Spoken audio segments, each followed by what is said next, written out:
সুপ্রিয় দর্শক, ভিওডি বাংলার নিয়মিত আয়োজন নিউজ ন্যারেটিভে আপনাদের সবাইকে স্বাগত জানাচ্ছি। আমি মঞ্জুর মিলন। আপনারা জানেন যে সমসাময়িক নানা বিষয় নিয়ে আমাদের এই আয়োজন। আর আজকে আমাদের সাথে যুক্ত হয়েছেন বিএনপির নির্বাহী কমিটির সদস্য আবু নাসের মোহাম্মদ রহমতুল্লাহ।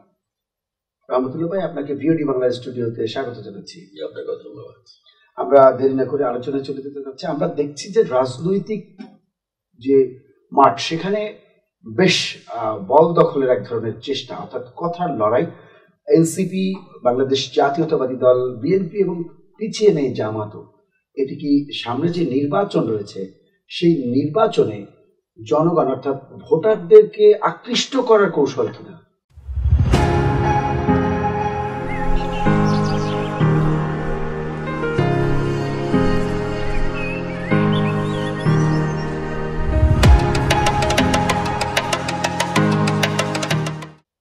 ধন্যবাদ আপনাকে, আপনার মাধ্যমে ভিওডি দর্শক শ্রোতা মন্ডলীকে। বিষয়টা হচ্ছে যে নির্বাচনের সময় তো আসলে নানামুখী কৌশল সব রাজনৈতিক দলই গ্রহণ করে। এর মধ্যে যেহেতু শক্তিশালী যে রাজনৈতিক প্রতিদ্বন্দ্বী দল, এখনকার যে পরিস্থিতি, সেই পরিস্থিতিতে তারা নির্বাচনে অংশগ্রহণ করতে পারছে না এবং তাদের এই স্বৈরতান্ত্রিক ব্যবস্থাপনা, লুটপাট, খুন, রাহাজানি, গুম, এসব কারণে তারা এখন মানুষের মন থেকে এবং দেশের মানুষের কাছ থেকে বিতাড়িত। এমত অবস্থায় আপনি যেটা বলেছেন, এনসিপি নতুন রাজনৈতিক দল এবং তুলনামূলক অনভিজ্ঞ নেতৃত্বের কারণে তারা বিভিন্ন সময় বিভিন্ন কথাবার্তা বলছে। জামাত ইসলাম একটা পুরনো রাজনৈতিক দল, দীর্ঘদিন যাবৎ রাজনীতি করে। তারাও চেষ্টা করবে রাজনীতিতে একটু নতুন কৌশল বা একটু চমকপ্রদ কথা, চমকপ্রদ অবস্থান নিয়ে মানুষের দৃষ্টি আকর্ষণ করার জন্য করবে। অন্য রাজনৈতিক দলও করবে। সেখানে রাজনীতি সামনে নির্বাচন, তো নির্বাচনকে কেন্দ্র করে এসব হচ্ছে। আমার মনে হয় এটা রাজনীতির একটা চিরাচরিত ঐতিহ্য, চিরাচরিত নিয়ম। খুব বেশি কিছু পার্থক্য এখানে আমার কাছে পরিলক্ষিত মনে হচ্ছে না। এটা কি কাদা ছোড়াছুরি বলা যায় কিনা? কারণ আমরা বিগত দিনে অর্থাৎ আওয়ামী লীগ সরকারের আমলে আমরা দেখেছি যেখানে আসলে বাক স্বাধীনতার ঘাটতি ছিল বলতে আসলে বাক স্বাধীনতা ছিল না বললেই চলে। কারণ আমরা দেখেছি যারা শুধুমাত্র সরকারের গুণকীর্তন করতেন তাদেরকেই প্রাধান্য দেওয়া হতো, এবং যারা সরকারের বিরুদ্ধে কথা বলতে যেত তাদেরকে নানান ধরনের একেবারে কি বলা যায় এটাকে, প্রতিকূল পরিবেশের মধ্যে আসলে তাদেরকে থাকতে হয়েছে। এখন আমরা দেখছি সেই কাদা ছোড়াছুরি এক ধরনের, সেই একই ধরনের চিত্র। আসলে 5 আগস্টের পরে তো আমরা এমন চিত্র দেখতে চাইনি। না, আপনার আওয়ামী লীগের আমলে যেটা ছিল, শেখ হাসিনার নেতৃত্বে বাক স্বাধীনতা কেড়ে নেওয়া, গণমাধ্যমের স্বাধীনতা কেড়ে নেওয়া, মানুষের মৌলিক অধিকার কেড়ে নেওয়ার যে প্রবণতা, সেখান থেকে বেরিয়ে যখন 5 তারিখের পর একটা মুক্ত পরিবেশ পেয়েছে, সেক্ষেত্রে ভিন্ন রাজনৈতিক দলের ভিন্ন মতামত থাকবে, এটি স্বাভাবিক। এটাকে কাদা ছোড়াছুরি না বলে। আরেকটি বিষয় আমি উল্লেখ করতে চাই, আপনি কাদা ছোড়াছুরি বলতে চাচ্ছেন না, বলতে চাচ্ছেন কি মানুষ যখন মত প্রকাশের অবাধ স্বাধীনতা পাচ্ছে তখন বিভিন্ন ধরনের মত আসবেই সামনে। এটা রাজনীতির এক ধরনের সৌন্দর্য। তবে দিন শেষে গিয়ে মনে রাখতে হবে যে আপনি যেই ভাষাটা ইউজ করেছেন, কাজে কাদা ছোড়াছুরি, যদি রাজনৈতিক বিতর্ক হয় সেটা দেশের জন্য, রাজনীতির জন্য খারাপ কিছু না। কিন্তু যদি কাদা ছোড়াছুরি হয়, একে অপরকে যদি ঘায়েল করার উদ্দেশ্যে যদি অপপ্রচার করা হয় বা টার্গেট করে পরিস্থিতিকে ঘোলাটে করার কোনো পরিবেশ যদি তৈরি করা হয়, তাতে করে আবার ফ্যাসিবাদ প্রতিষ্ঠিত হওয়ার সম্ভাবনা থেকে যায়। সেই বিষয়টা ফ্যাসিবাদ বিরোধী যে সমস্ত অর্গানগুলো আছে, ফ্যাসিবাদ বিরোধী যে সমস্ত শক্তিগুলো রয়েছে, তাদেরকে খুব সিরিয়াসলি মাথায় রাখতে হবে। একটি বিষয় আসলে আলোচনা না করলেই নয়। আমরা দেখেছি যে 5 আগস্টের আগে ছাত্রদের নেতৃত্বে যে গণঅভ্যুত্থানটি হলো, এটি কিন্তু একটা সারা দেশের সব শ্রেণী পেশার মানুষের একটা, তাদের যে ক্ষোভ, তাদের যে কষ্ট, তাদের যে ভেতরে যে লুকায়িত এক ধরনের কি বলে এটাকে, মানে সরকারের প্রতি যে এক ধরনের অনীহা, সেটি কিন্তু একটা বিস্ফোরণ ঘটেছে ছাত্রদের নেতৃত্বে। সেই ছাত্রদের নেতৃত্বের উপর সাধারণ মানুষের আস্থা এবং বিশ্বাসের কোনো অভাবও ছিল না, কমতিও ছিল না। 5 আগস্টের পর সেটির পারদ অনেক হাই ছিল। 5 আগস্ট পরবর্তী সময়ে আমরা দেখেছি সেই ছাত্রদের দল তারা যখন রাজনৈতিক দল গঠন করলেন, এত অল্প সময়ে তারা বিতর্কিত হয়ে যাবে কিংবা দুর্নীতির অভিযোগ আসবে। ছাত্র নেতৃত্বে যারা ছিলেন তাদের কয়েকজন উপদেষ্টার দায়িত্বে ছিলেন, তাদের এপিএস পিএস দের বিরুদ্ধে দুর্নীতির অভিযোগ, এমনকি বাইরে যারা রয়েছেন তাদেরও অনেকের বিরুদ্ধে দুর্নীতির অভিযোগ, এমনকি অনেক তথ্য প্রমাণও আমরা এই সোশ্যাল মিডিয়ায় দেখছি। এটি কেন আসলে এত সততা নিয়ে যারা আন্দোলন শুরু করলেন তারা কেন মুখ থুবড়ে পড়ছেন? আমি আপনাকে বিষয়টা ভিন্নভাবে দেখতে চাই। সেটা হচ্ছে যে ছাত্ররা আন্দোলন করেছে, ছাত্ররা তো শুধু এই কয়েকজন ছাত্র আন্দোলন করে নাই, ছাত্র জনতা মিলেই কিন্তু ফ্যাসিবাদী চরিত্রের বিরুদ্ধে, ফ্যাসিবাদের বিরুদ্ধে যে লড়াইটা, সেই লড়াইটা তো দীর্ঘদিনের পঞ্জীভূত ক্ষোভ একত্রিত হয়েছে। অবশ্যই যখন দেখা গেছে যে এই সরকার তো মানুষের ভোটের অধিকার লঙ্ঘন করেছে, মানুষ কি ক্ষুব্ধ ছিল না? 24-এর 7ই জানুয়ারি এত ঢাকঢোল পিটানো, আমি ডামি নির্বাচন, কত পদ্ধতি করে আওয়ামী লীগ নির্বাচন আয়োজন করেছে। আওয়ামী লীগের লোকের অন্তত ভোট কেন্দ্রে যাবে, কিন্তু সেই ভোট কেন্দ্রে কুকুর বিড়াল এরাই তো গিয়েছিল, মানুষ তো যায় নাই। তাহলে আওয়ামী লীগের লোকগুলোও কিন্তু সেটাকে মেনে নেয় নাই। অবশ্যই। তো মানুষের মৌলিক অধিকার যখন ক্ষুণ্ণ করা হয়, তখন কিন্তু শুধু দলের লোকেরা না, সমস্ত মানুষ কিন্তু ক্ষুব্ধ হয়। এবং এই দীর্ঘ 15 বছর যাবৎ মানুষের যে ক্ষুব্ধতার যে বহিঃপ্রকাশ, সেই বহিঃপ্রকাশগুলো একসাথে হয়ে যখন বারান্দার মধ্যে হেলিকপ্টার গুলি করে শিশু বাচ্চাদেরকে হত্যা করা শুরু করলো, রাস্তায় ছাত্ররা মিছিল নামিয়েছে, সেখানে একের পর এক গুলি করে একের পর এক লাশ ফেলে দেওয়া হচ্ছে। অদ্ভুত, মানে পৃথিবীতে এ ধরনের আর 2-4টা ঘটনা হয়তো নাচি বা এ সমস্ত আমলে হতে পারে, আমরা তো দেখি নাই। তো এই ভয়াবহ নৃশংসতার বিরুদ্ধে মানুষের যে সোচ্চার ভূমিকা, সেই ভূমিকার অংশ হিসেবে কিন্তু সেই দিন এই আন্দোলনটা হয়েছিল। সেই আন্দোলনটা কিন্তু আসলে আজকে যারা বলার চেষ্টা করছেন যে নাহিদ বা আসিফ এদের নেতৃত্বে, এদের নাম তো এক এক সময় এক একজনের নাম এদেশের মানুষ জেনেছে, এবং তারা শুধু ঢাকা ইউনিভার্সিটির এলাকায় ছিল, ছিল। তাহলে যে সমন্বয়ক এখন তো মানুষ সমন্বয়ক বলে গালিগালাজ করে।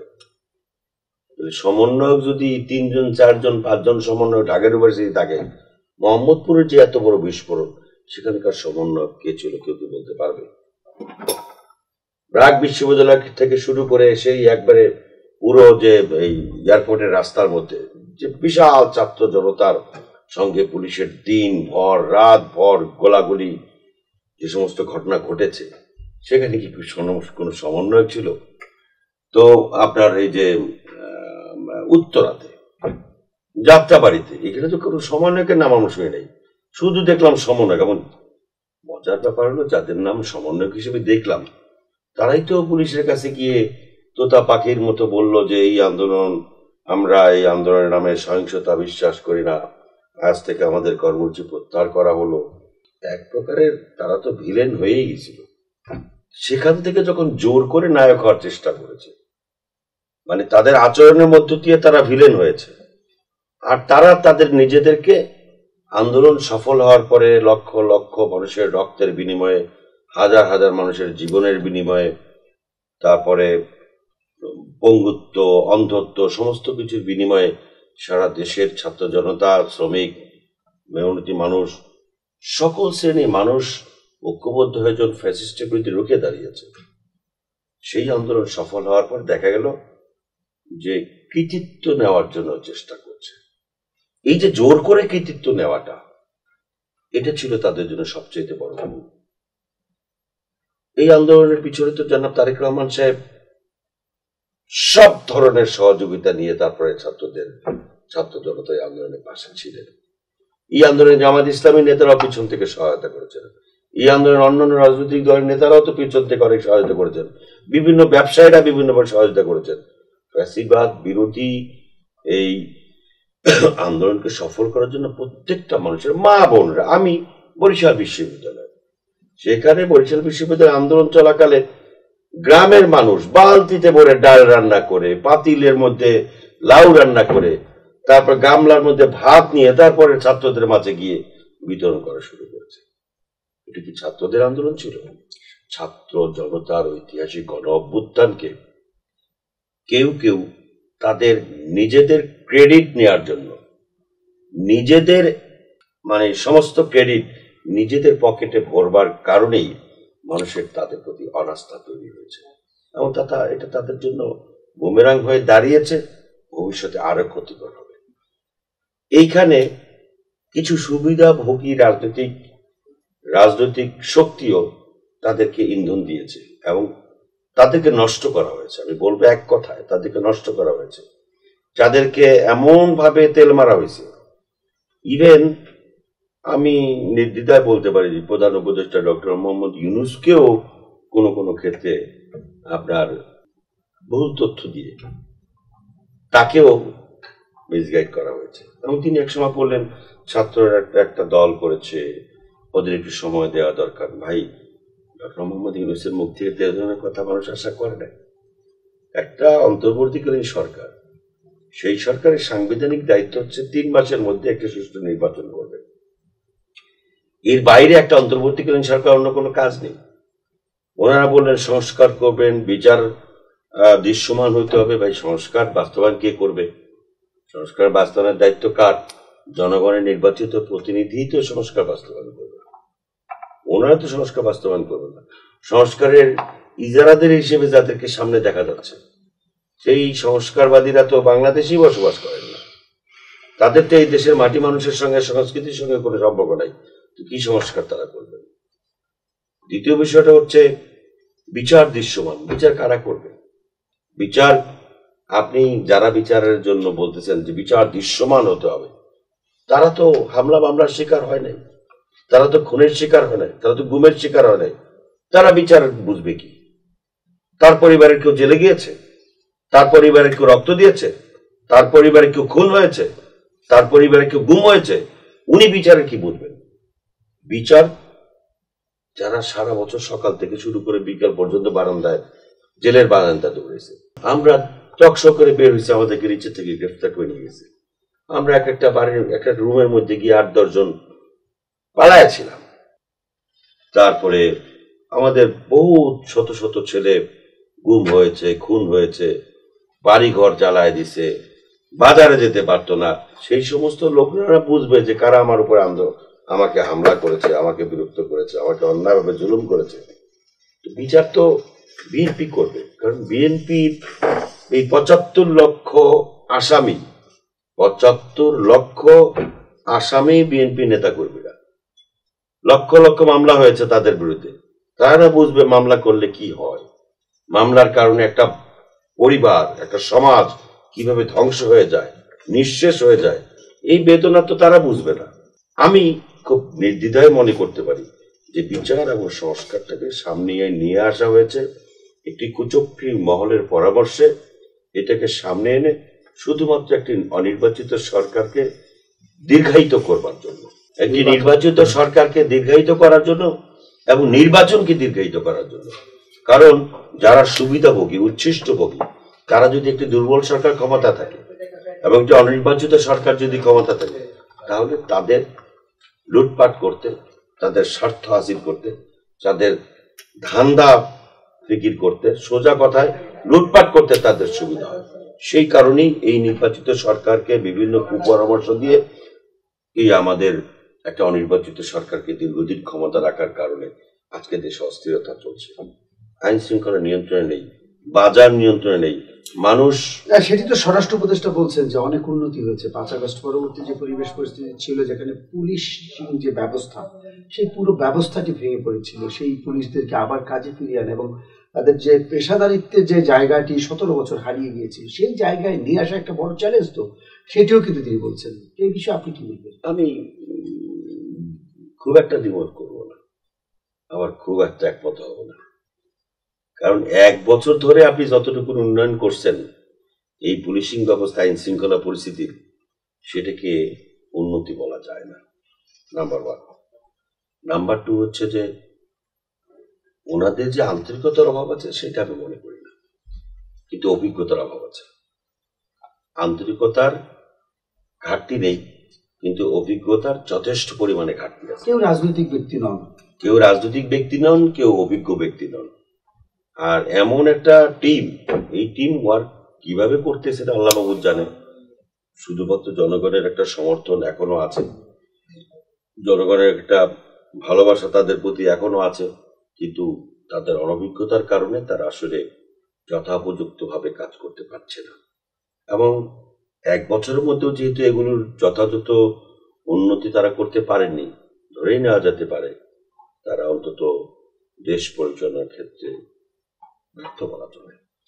যাক, আমরা অন্য একটু আলোচনায় যে আমরা বিগত কয়েকদিন ধরে দেখছি সোশ্যাল মিডিয়ায় কিছু গুঞ্জন আমি বলবো, কারণ সরকারি এখনো কোনো এই ধরনের সরকারের পক্ষ থেকে এই ধরনের কোনো প্রজ্ঞাপন কিংবা কোনো তথ্য আমরা পাইনি। সেটি হলো যে মহামান্য রাষ্ট্রপতিকে সরিয়ে দেওয়া হচ্ছে, এই ধরনের একটি গুঞ্জন। আসলে এই বিষয়ে আসলে আপনার মতামত কি? আমরা এর আগেও শুনেছি, এর আগেও আন্দোলন দেখেছি যে মহামান্য রাষ্ট্রপতি শাহাবুদ্দিন চুপ্পু তার বিরুদ্ধে আন্দোলন হয়েছে পদত্যাগে, কিন্তু এবার আমরা দেখছি সোশ্যাল মিডিয়ায় ভাসছে যে তাকে সরিয়ে দেওয়া হচ্ছে, নানান ধরনের যুক্তি তুলে ধরা। আমি এই বিষয়ে কিছু জানি না, তবে মনে করি যে ওই যে একটি মহলই আছে, গুজব মহল, এরা যে কোনোভাবে একটা অস্থিতিশীল পরিস্থিতি তৈরি করতে চায়। তারা যদি অস্থিতিশীল পরিস্থিতি তৈরি করতে পারে তাহলে নির্বাচনটা বানচালের যে ষড়যন্ত্র যারা করছে তাদের হাতটা শক্তিশালী হয়। এই গুজব বাহিনীর গুজবে আমাদের কান দেওয়া ঠিক না। দ্বিতীয়ত, এখনই রাষ্ট্রপতি, এতদিন যাবৎ রাষ্ট্রপতিকে যেহেতু সরানো হয় নাই, এখন রাষ্ট্রপতিকে সরানোর আমি কোনো প্রয়োজনীয়তা দেখছি না। এগুলি যেহেতু সরকারের কোনো সরাসরি কোনো বক্তব্য নাই, সো সোশ্যাল মিডিয়ায় তো বিভিন্ন সময় বিভিন্ন গুঞ্জন আসে। এই সোশ্যাল মিডিয়ার এই কাজগুলো কিন্তু একটা ষড়যন্ত্রকারী কুচক্রী মহল এটা করে দেশে একটা ঘোলাটে পরিস্থিতি তৈরি করবার জন্য। যেই ঘোলাটে পরিস্থিতির সুবিধা ওই কুচক্রী মহল ভোগ করতে পারে। তারা গণতন্ত্রের পক্ষের শক্তি না, তারা দেশের পক্ষের শক্তি না, তারা অন্তত পক্ষে আমাদের দেশের স্বাধীনতা, সার্বভৌমত্বের স্থিতিশীলতা বিশ্বাস করে না। আগামী নির্বাচন আসলে আপনার দল অর্থাৎ বিএনপির জন্য বড় চ্যালেঞ্জ হবে। আমরা ইতিমধ্যে একটি জরিপও দেখেছি যে বিএনপির জনপ্রিয়তা কমছে। পাশাপাশি বাংলাদেশ জামায়াত ইসলামী এবং এনসিপি বারবার তারা বলার চেষ্টা করছে যে বিএনপি নানানভাবে চাঁদাবাজিতে জড়িয়ে যাচ্ছে, এই অভিযোগ দিচ্ছেন তারা। যদিও আমরা দেখছি যে সমানে এনসিপি এবং জামাত নেতাদের বিরুদ্ধেও এই ধরনের অভিযোগ আমরা পত্রিকা দেখছি, চাঁদাবাজির অভিযোগ দেখছি। এই বিষয়ে আসলে আপনার কি মত? আপনাদের জনপ্রিয়তা কমছে কিংবা ভোট কি কমছে, এই জন্য কি আপনারা তড়িঘড়ি করে নির্বাচন চান কিনা, এই অভিযোগ কিন্তু রয়েছে জামায়াত এবং এনসিপি। তড়িঘড়ি কাকে বলে? জামায়াত এবং এনসিপি তো আপনার এই জুলাই চেতনা বিক্রি করার কাজে ব্যস্ত। জামায়াত এবং এনসিপির দলের যে ব্রডনেস, তাদের যে শাখা পোশাকে সেই শাখা পোশাক অনুযায়ী তাদের বিরুদ্ধে যে অভিযোগ আসছে সেটা পার্সেন্টেজ করলে আমার তো মনে হয় দেখা যাবে যে 90% তারা চাঁদাবাজির দোষে দুষ্ট।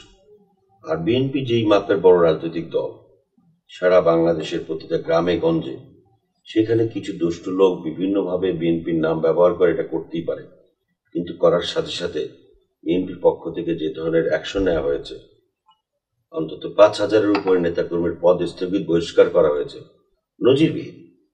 তো কিন্তু আপনি যেই দুটো দলের নাম বললেন, সে সমস্ত দলের লোকেরা যে সমস্ত প্রতিষ্ঠানগুলো সুকৌশলে দখল করে, ওটাও কিন্তু এক ধরনের চাঁদাবাজ লুটপাটের মধ্যে পড়ে। তো আমি তাদের সঙ্গে ঝগড়াঝাটিতে যেতে চাই না। বিএনপির যদি পপুলারিটি, জনপ্রিয়তা কমেই থাকে, সেটা তো নির্বাচনে প্রমাণ হবে। আর নির্বাচনে তাড়াহুড়া করছেন বলতে আপনি যে কথাটা বলছেন সঙ্গে আমি একমত না। কারণ হচ্ছে বিএনপি তাড়াহুড়া করবে কেন? এই দেশ না, যে কোনো একটি দেশ সুষ্ঠু, গ্রহণযোগ্য, নিরপেক্ষ নির্বাচনের মধ্য দিয়ে যদি একটি নির্বাচিত সরকার প্রতিষ্ঠা লাভ না করে, তাহলে তো সেই দেশ দিন দিন ধ্বংসের দিকে এগিয়ে যায়।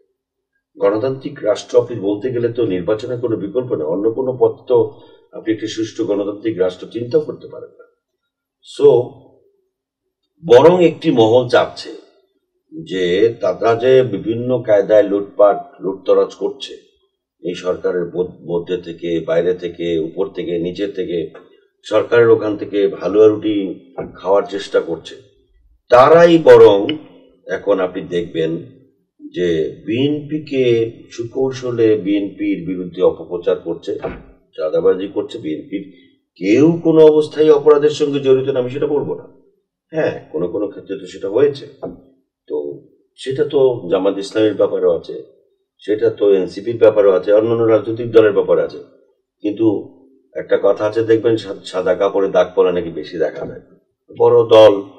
বড় দলের কোনো নেতা যদি কোনো কিছু করে সেটা একটু বেশি প্রচার করার চেষ্টা করে, এটাও এত বড় বিষয়টা। কিন্তু নির্বাচন তো সংবিধান অনুযায়ী তো নির্বাচনটা খুব দ্রুত হওয়া উচিত। আপনি যদি জনপ্রিয়তা কমে, অন্য কোনো রাজনৈতিক দলের জনপ্রিয়তা যদি বেড়ে থাকে, সেটা তো নির্বাচনেই দেখা যাবে। আর আপনি যদি সংস্কারের কথা বলেন, কি কি সংস্কার করবেন, সেই সমস্ত সংস্কার নিয়ে জনগণের সামনে হাজির হন, নির্বাচনী ইশতেহার প্রকাশ করেন। নির্বাচনী ইশতেহার প্রকাশ করলেই তো মানুষ আপনাকে বলবে যে হ্যাঁ, তোমার ইশতেহার পছন্দ হয়েছে, আমি তোমাকে ভোট দিলাম। আসেন, ভোটে আসেন, সমস্যা কি? বিএনপি তো কোনো অন্যায় দাবি করছে না, বরং তারা এমন ভাবে বলতে চায় ভোট চাওয়াটাই মনে হয় অন্যায়। এটা যাদের সঙ্গে জনগণের কোনো সম্পর্ক নেই, যারা জনগণ তাদেরকে ভোট দেবে, জনগণের ভোট পাবে, এই আস্থা যাদের নাই, তাদের অপপ্রচার। হ্যাঁ, ধন্যবাদ আবুল নাসির মোহাম্মদ রহমতুল্লাহ। আমরা অন্য প্রশ্নে যাচ্ছি। আমি দেখছি যে বিএনপি 2023 সালে 31 দফা প্রণয়ন করেছে। 31 দফা প্রণয়ন করেছে। আমরা দেখছি যে এখন অন্তর্বর্তীকালীন সরকারের নেতৃত্বে আমাদের যে কমিশন রয়েছে, অর্থাৎ ঐক্যমত্য কমিশন, সেখানে শুনানি হচ্ছে জুলাই সনদ যেটি অর্থাৎ আমাদের নতুন কি বলে সংবিধান, এক কথায় সেটি নিয়ে আলোচনা হচ্ছে, তর্ক হচ্ছে। সেটি কোন অংশ রাখা যাবে না রাখা যাবে, কার কোনটি নোট অফ ডিসেন্স দিচ্ছেন কোনো কোনো রাজনৈতিক দল কোনো কোনো সুনির্দিষ্ট পয়েন্টের উপরে হচ্ছে। এখন বিষয় হলো যে দুটো প্রশ্ন আমার। একটি হলো যে জুলাই সনদ দিলেই কি আমাদের জাতির যে মৌলিক সমস্যাগুলো সেগুলো সমাধান হয়ে যাবে, এক। দ্বিতীয় প্রশ্ন হলো যে বিএনপি যেহেতু 31 দফা দিয়েছে, আগামী নির্বাচনে বিএনপি এই বিষয়গুলো প্রতিফলন ঘটাবে, ক্ষমতায় যেতে পারলে জনগণকে আশা আকাঙ্ক্ষার মধ্যে রাখা। তাহলে জুলাই সনদ এবং আপনাদের যে 31 দফা, এটা তো পুরোপুরি এক না। তাহলে আপনারা ক্ষমতায় গেলে আসলে এটা সমন্বয় কিভাবে করবেন? না, জুলাই সনদ বলতে জুলাইয়ের যে স্বীকৃতি বা সনদ যেটা বলা হচ্ছে, সেটা তো সকল রাজনৈতিক দল যেই যে বিষয়ে একমত হবেন তার ভিত্তিতে তো জুলাই সনদ হতে হবে। জুলাই সনদ তার কোনো ওহি হইতে পারে না, আর জুলাই সনদ তো সংবিধানের বিকল্প হতে পারে না। জুলাই সনদের মধ্য দিয়ে জুলাইয়ের যে ঐতিহাসিক ছাত্র জনতার গণ অভ্যুত্থান, সেটা একটা ঐতিহাসিক মাইল ফলক, এটা জাতির যাতে স্মরণীয় হয়ে থাকবে। কিন্তু এটি নিয়ে বাড়াবাড়ি করতে গিয়ে যে সমস্ত কথাবার্তা মাঝে মাঝে বলা হয়, নতুন সংবিধান, নতুন স্বাধীনতা, নতুন বাংলাদেশ, এগুলি বাড়াবাড়ির মধ্যে পড়ে। কারণ আপনার জন্মদাতা পিতা তো একজনই, সেখানে আপনার জন্মের ইতিহাসটা একটাই, জন্মের ইতিহাসটা বারবার জন্মায় না। তো এগুলো বাড়াবাড়ি না করা ভালো। জুলাইয়ের ছাত্র গণ অভ্যুত্থানের শহীদদের স্মৃতি, জুলাই ছাত্র গণ অভ্যুত্থানের যে সমস্ত আত্মত্যাগ, তাদের সম্মানার্থে অবশ্যই একটা জুলাই সনদ এবং স্বীকৃতি সেটা হওয়া উচিত। কিন্তু সেটা নিয়ে বাড়াবাড়ি করতে গিয়ে যাতে আমাদের দেশের যে মূল গণতান্ত্রিক চেতনাবোধ, মূল যে দর্শন, সেই দর্শন যাতে ক্ষতিগ্রস্ত না হয়, এই বিষয়ে সকলকে খেয়াল রাখতে হবে। এবং বিএনপির যে 31 দফা, এই 31 দফার সাথে জুলাই সনদের কোনো সম্পর্ক আছে এটা মনে করি না। বিএনপির 31 দফা হচ্ছে এই যে 55 বছরের একটি বাংলাদেশ, সেই বাংলাদেশকে আসলে আমরা পিছিয়ে রেখেছি। আমরা যারা রাষ্ট্র পরিচালনা করেছে তারা একটি দেশকে যেভাবে এগিয়ে নিয়ে যাওয়া দরকার সেভাবে এগিয়ে নিয়ে যেতে পারেনি। এই বাস্তবতা আমাদেরকে মানতে হবে। এবং আপনি খুব ভালো করেই মনে করে দেখবেন যে মালয়েশিয়া আজ থেকে 20 বছর আগে, মালয়েশিয়া, সিঙ্গাপুর বা 25 বছর আগে আমাদের দেশের থেকে তাদের মান অনেক নিচে ছিল। আজকে সেই মালয়েশিয়ায় আমার দেশের সন্তানদেরকে 18 বছর 20 বছরের সম্পদ একটা ছেলে, তাকে আমরা পাঠিয়ে দিচ্ছি, টাকা পয়সা ধার করে, লোন করে, তারপরে বিদেশে পাঠিয়ে দিচ্ছি। আমার দেশের সন্তানরা যদি মালয়েশিয়ায় গিয়ে যদি মালয়েশিয়ার ডেভেলপমেন্ট করতে পারে, তাহলে আমার দেশের সেই সম্পদগুলো দিয়ে আমরা আমাদের নিজেদের ডেভেলপমেন্ট কেন করতে পারবো না? জনাব তারেক রহমান সাহেব খুব ঠান্ডা মাথায় চিন্তা করেই দেখেছেন যে এই বাংলাদেশকে এই মালয়েশিয়া সিঙ্গাপুরে যাতে আমাদের সম্পদ আমাদের সন্তানদেরকে যাতে না পাঠাতে হয়, এই সম্পদ এই যুবকদের দিয়ে আমাদের দেশকে মালয়েশিয়া সিঙ্গাপুরের থেকে ভালো রাষ্ট্রে পরিণত করা সম্ভব। এবং একটি উন্নত রাষ্ট্র যাকে বলা হয়, সেই উন্নত রাষ্ট্র যদি পরিচ্ছন্নভাবে পরিকল্পনা নিয়ে একটি দেশের কেউ পরিচালনা করে, তাহলে 5 থেকে 10 বছরের মধ্যেই একটি উন্নত রাষ্ট্রে পরিণত করা সম্ভব বাংলাদেশকে। আমার মনে হয় জনাব তারেক রহমান সাহেব সেই চিন্তা থেকে 31 দফার রাষ্ট্র মেরামতের কাঠামো ঘোষণা করেছেন। আগামী দিনে বিএনপি ক্ষমতা আসলে 31 দফার আলোকেই বাংলাদেশ একটি উন্নয়নশীল রাষ্ট্রে পরিণত হবে, সে বিশ্বাস আমি করি। আমরা আলোচনা শেষ করব, শেষে একটি প্রশ্ন করবো আপনাকে, যে আপনার দল, আপনার বিগত দিনেও ক্ষমতা ছিলেন, আপনাদের পরে আওয়ামী লীগ ক্ষমতা ছিল, ধারাবাহিকভাবে এর আগেও জিয়াউর রহমান, শহীদ রাষ্ট্রপতি জিয়াউর রহমান তিনি ক্ষমতা ছিলেন। একমাত্র আমরা স্বাধীনতার পরে জিয়াউর রহমান সাহেবকে দেখেছি, যিনি রাষ্ট্রকে একটি সুন্দর জায়গায় নিয়ে যাওয়ার চেষ্টা করেছেন। আমরা যদি বলি গার্মেন্টস শিল্প, এমনকি আমরা বলি শ্রম রপ্তানি, আমরা মৎস্য উৎপাদন, কৃষি, ব্যাপক একটা বিপ্লব ঘটেছিল। আমরা জানি যে সেই 3-3.5 বছরে কিন্তু চাল আমদানি রপ্তানি করেছিল বাংলাদেশ। পাশাপাশি গার্মেন্টস সেক্টরে একটি বিপ্লব ঘটেছিল, মৎস্য সেক্টরে একটি বিপ্লব ঘটেছিল। এত রাতারাতি একটা উন্নয়ন, এরকম উন্নয়ন এটা কিভাবে সম্ভব, সেটা কিন্তু জিয়াউর রহমান সাহেব দেখিয়ে দিয়েছে। এটা বাস্তবতা, এটি কেউ স্বীকার করুক আর না করুক, বাস্তবতা। বাংলাদেশের অংশ থেকে এই সময়টুকু আপনি বাদ দিয়ে দিতে পারবেন না। এছাড়া কিন্তু আমরা দেখেছি 91-তে বেগম খালেদা জিয়ার হাত ধরে আবার সেই বহুদলীয় গণতন্ত্রে বাংলাদেশ পদার্পণ করলো। সেখানে তিনি অনেক চেষ্টা করেছেন। যদিও দলীয় যে দলের যে লেজুর ভিত্তি, পাশাপাশি যে দলের ভেতরে কিছু বিশৃঙ্খলা, এগুলো পুরোপুরি কিন্তু আপনাদের দল বা আপনাদের সরকার সেগুলো কিন্তু পুরোপুরি মোকাবেলা করতে পারেনি, নিয়ন্ত্রণ করতে পারেনি পুরোপুরি। আমরা বিগত দিনে দেখেছি। সেই আপনারা কেন মনে করছেন আগামী দিনে আপনারা দেশের যে সুশাসন সেটি পুরোপুরি নিশ্চিত করবেন, দুর্নীতি মুক্ত করতে পারবেন, বৈষম্যহীন করতে পারবেন, মানুষের মৌলিক মানবাধিকার কেন মনে করছেন? কি আপনি যদি গত স্বাধীনতা পরবর্তী বাংলাদেশের মূল্যায়ন করতে চান, তাহলে আপনি দেখবেন যে শেখ মুজিবুর রহমানের যে 3.5 বছরের শাসনামল, সেইটার সঙ্গে যদি মূল্যায়ন করতে যান, তাহলে দেখবেন জিয়াউর রহমানের শাসনামল ছিল স্বর্ণের যুগ। আবার যদি এরশাদের শাসন আমলের পরের 5 বছর যদি বিএনপির শাসন আমলকে তুলনা করেন, তাহলে দেখবেন যে এরশাদের আমলের থেকে খালেদা জিয়ার ওই 5 বছরের ওটা কিন্তু স্বর্ণালী সময়ের মতো। আপনি যদি 96 সালের আওয়ামী লীগের যে শাসন আমল 5 বছরের, সেটার সঙ্গে যদি 2001 থেকে 2005 পর্যন্ত আপনি যদি মূল্যায়ন করেন, তাহলে দেখবেন যে সেখানে শেখ হাসিনার ওই সরকারের থেকে 100 গুণ ভালোভাবে রাষ্ট্র পরিচালনা করেছে 2001 থেকে 6 পর্যন্ত। জনাব তারেক রহমান সাহেব তো দেশের বাইরে অনেকদিন যাবেন, তিনি দলটাকে যেভাবে গুছিয়েছেন, তিনি একটি উন্নত রাষ্ট্রের দীর্ঘদিন যাবৎ থাকার কারণে তার মনের মধ্যে কিন্তু অনেক প্রশ্ন জমা বেঁধেছে। উনি দেখেছেন যে এই রাষ্ট্রটায় একটা মানুষ তো না খেয়ে থাকে না, এই রাষ্ট্রটায় একজন মানুষ অসুস্থ হয়ে গেলে সেখান থেকে আপনার অ্যাম্বুলেন্স এসে নিজ দায়িত্বে তাকে গিয়ে রাষ্ট্র চিকিৎসা করায়।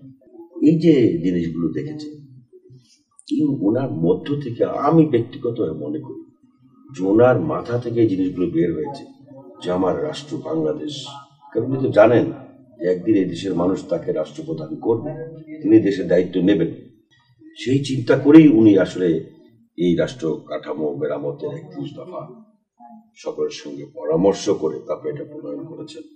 এবং বিশ্বাস রাখি ওনার যে বক্তব্য, ওনার যে কথাবার্তা, ওনার যে চালচলন, ওনার যে পরিবর্তন, ওনার প্রতি মানুষের যে আস্থা বিশ্বাস তৈরি হয়েছে অন্তত গত 1 বছরের মধ্যে, তিনি পারবেন এই বাংলাদেশকে নতুন করে সাজাতে। মানুষের প্রত্যাশা অনুযায়ী পিছিয়ে পড়া বাংলাদেশকে সামনের দিকে এগিয়ে নিয়ে যাওয়ার দক্ষতা, দায়িত্ব, সেরকম নেতৃত্ব দেওয়ার যোগ্যতা যারা তারেক রহমান সাহেব আছে, সেই বিশ্বাস মানুষ করে, আমরাও সেই বিশ্বাস করি। আমরা প্রত্যাশা করি একটি নতুন বাংলাদেশ জনাব তারেক রহমানের হাত দিয়ে প্রতিষ্ঠা লাভ করবে। 30 সেকেন্ডে বলবেন, আসলে সামনে নির্বাচনের একটা রূপরেখা হয়তো দিবে নির্বাচন কমিশন। আমরা জানি যে আর কয়েক মাস পরে তারা হয়তো একটি শিডিউল ঘোষণা করবেন নির্বাচনের দিনক্ষণ সহ। নির্বাচন কমিশন, সরকার এবং সংশ্লিষ্টদের প্রতি নির্বাচন আয়োজনকে কেন্দ্র করে আপনার আহ্বান কি থাকবে? নির্বাচন কমিশনকে নিরপেক্ষতার সঙ্গে এমন একটি সুষ্ঠু গ্রহণযোগ্য নির্বাচন করতে হবে, যেই নির্বাচনটা বাংলাদেশের মানুষের দীর্ঘদিনের যে মনের বাসনা, প্রত্যাশা, যেটি নিরপেক্ষ নির্বাচনে তারা অংশগ্রহণ করবে, তাদের নিজেদের ভোট প্রয়োগ করবে, সেই রকম একটি নির্বাচন তারা যাতে আয়োজন করে। এখানে যাতে পক্ষপাত দুষ্ট না হয়, এখানে লেভেল প্লেইং ফিল্ডে যে প্রশ্ন এসেছে সেই লেভেল প্লেইং ফিল্ডের মধ্যে যাতে কোনো সমস্যা না থাকে, সেই সুন্দর নির্বাচন যদি তারা উপহার দিতে পারেন, মানুষ তাদেরকে মনে রাখবে, ইতিহাসে স্মরণ করে তাদের লেখা থাকবে না। আপনি আমাদের স্টুডিওতে এসে সময় দিয়েছেন, আপনার অত্যন্ত মূল্যবান সময়, আপনাকে অসংখ্য ধন্যবাদ জানাচ্ছি। আশা করি ভবিষ্যতেও আপনাকে আমরা আমাদের স্টুডিওতে পাবো। আপনাকেও ধন্যবাদ অনেক সুন্দর একটি সময় কাটানোর জন্য। সুপ্রিয় দর্শক, আমরা আজকের মতো এখানে শেষ করছি। তবে রহমতুল্লাহ ভাই যেমন বলছিলেন যে একটি পরিবর্তনের প্রত্যাশা আমরা করি, তারেক রহমান বাংলাদেশের মানুষকে নিয়ে একটি স্বপ্ন এঁকেছেন, সেই স্বপ্নটি বাস্তবায়নের লক্ষ্যে তিনি কাজ করছেন। আমরাও চাই সেই স্বপ্নটি বাস্তবায়ন হোক, কেননা গত 54-55 বছরে আসলে আমরা অনেক স্বপ্ন দেখেছি এই বাংলাদেশটা একটা সুন্দর সোনার বাংলাদেশ হিসেবে গড়ে উঠবে, সেটি কিন্তু আদতে সম্ভব হয়নি। সুতরাং স্বপ্ন আমাদেরকে দেখতেই হবে, যে নেতাই আমাদের স্বপ্ন দেখাক না কেন। আর 5 আগস্টের পরে সেই স্বপ্নটি আরো বেশি দানা বেঁধেছে। সুতরাং আমরা প্রত্যাশা করবো সেই স্বপ্ন নিয়ে আমরা সামনের দিকে এগিয়ে যাবো। সব রাজনৈতিক দল, মত, পথের মানুষ একত্রিত হয়ে তারা সামনে সুন্দর বাংলাদেশ গড়বে। আপনারা সবাই ভালো থাকুন, সুস্থ থাকুন, নিরাপদেই থাকুন। ধন্যবাদ।